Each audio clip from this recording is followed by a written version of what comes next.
A Blu-ray disc goes into a living room player and the expected chain is simple. The drive spins, the decoder works, a picture appears. On certain discs, though, BD Plus made that chain conditional because the movie pressed onto the plastic had been deliberately made incomplete. Small sections of the video stream had been altered during authoring. The original bytes replaced with deliberately scrambled data.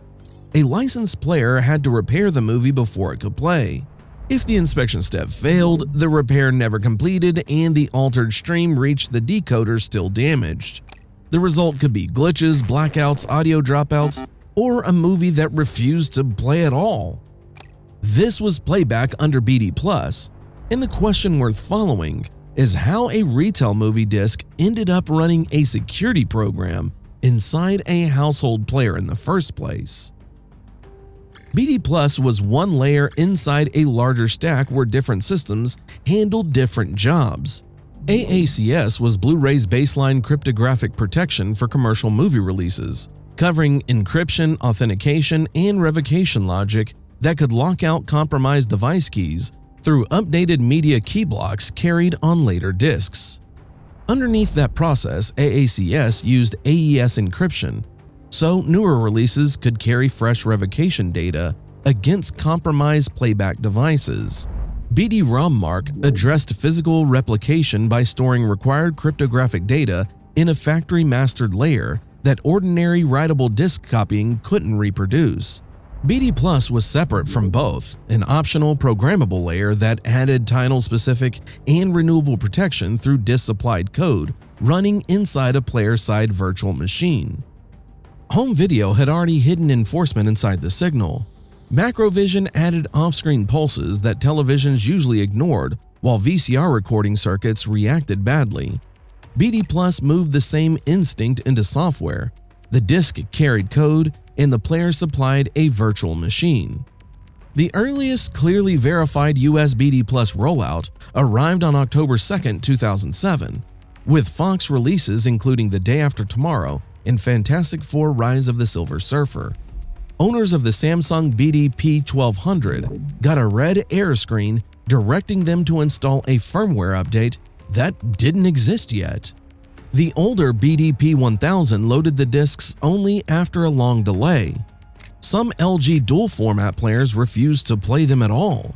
The PlayStation 3 and some Sony and Panasonic players handled the same titles after firmware updates. The contrast exposed a new dependency inside home video. A purchased player was only as reliable as its manufacturer's update path.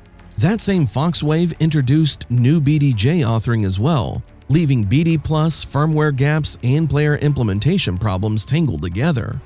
Fox pointed at the hardware manufacturers. The manufacturers pointed at Fox's disk authoring. Some followed Samsung's path only to discover that no compatible update existed yet.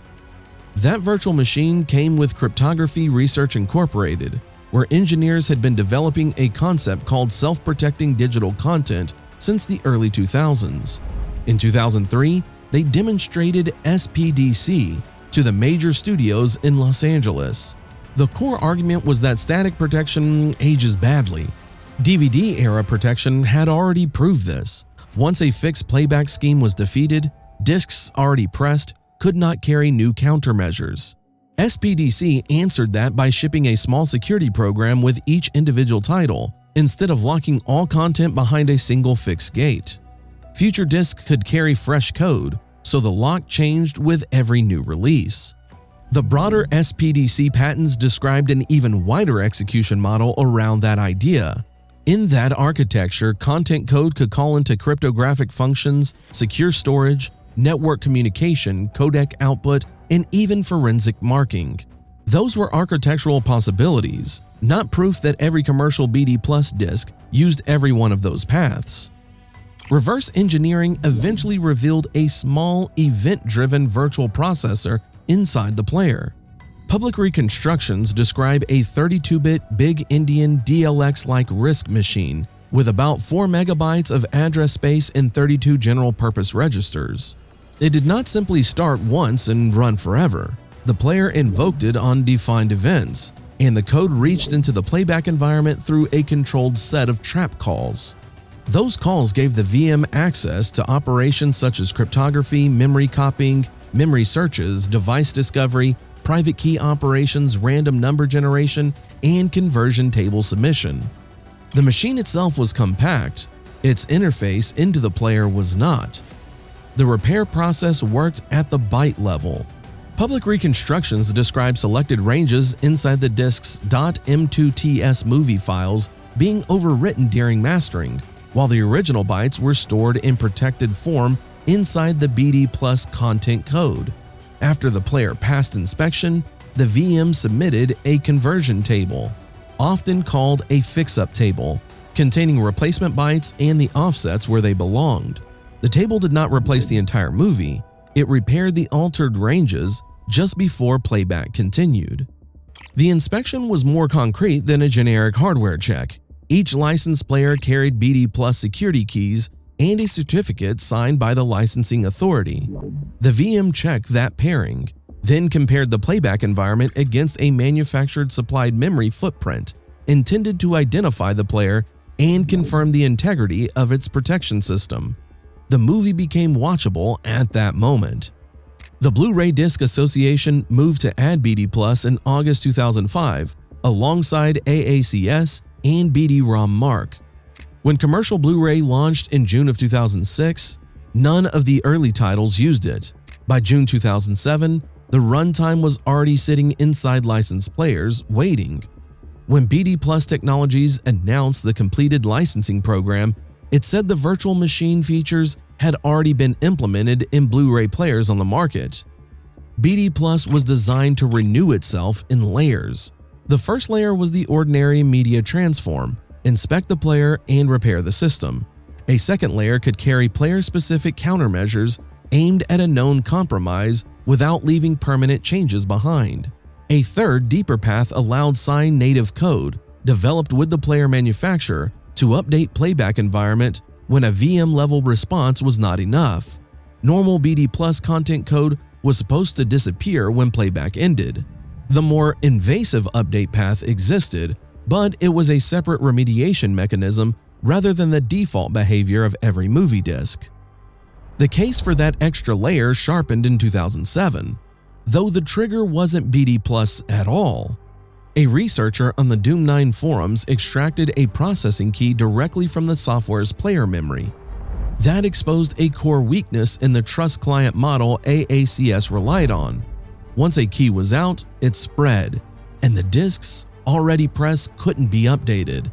The incident did not break AACS entirely because revocation logic was still available. It strengthened the case for a title-specific renewable layer. Fox had made content protection a condition for its format support well before any discs shipped. Fox engineering president Andy Setos framed the studio's choice between Blu-ray and HD DVD primarily as a content protection decision. The technology had been offered to both camps. Toshiba chose to rely on AACS, leaving BD Plus as a Blu-ray differentiator. Once BD Plus licensing was finalized in June of 2007, Fox publicly elevated the renewable protection layer as an important reason for supporting the format. Lionsgate followed with similar comments. BD Plus was one factor inside a larger contest that also involved studio allowances, hardware support, retail momentum, and the PlayStation 3 installed base. It became an important factor for the studios most concerned about content protection. Richard Doherty of Envisioneering Group was widely quoted in July 2007 as predicting that BD Plus would resist compromise for at least 10 years. The prediction became a timestamp people referenced later. SlySoft announced on November 8, 2007 that AnyDVD HD could handle first-generation BD Plus discs. The workaround was narrower than the headline suggested. It relied on an oversight in early titles and only allowed playback through one specific version of Cyberlink's Power DVD. It wasn't a full removal, but it was a visible crack. The broader removal came on March 19, 2008, with a new AnyDVD HD release. The 10-year prediction was 8 months old. The next move arrived with Jumper. The June 2008 release carried revised BD Plus content code that defeated the existing handling. SlySoft caught up 7 days after the disc hit the shelves. A rhythm settled in. New disc, new code, new workaround, repeat.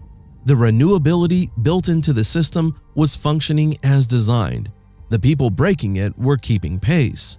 By early November 2008, Doom 9 researchers had working open-source handling for early disks.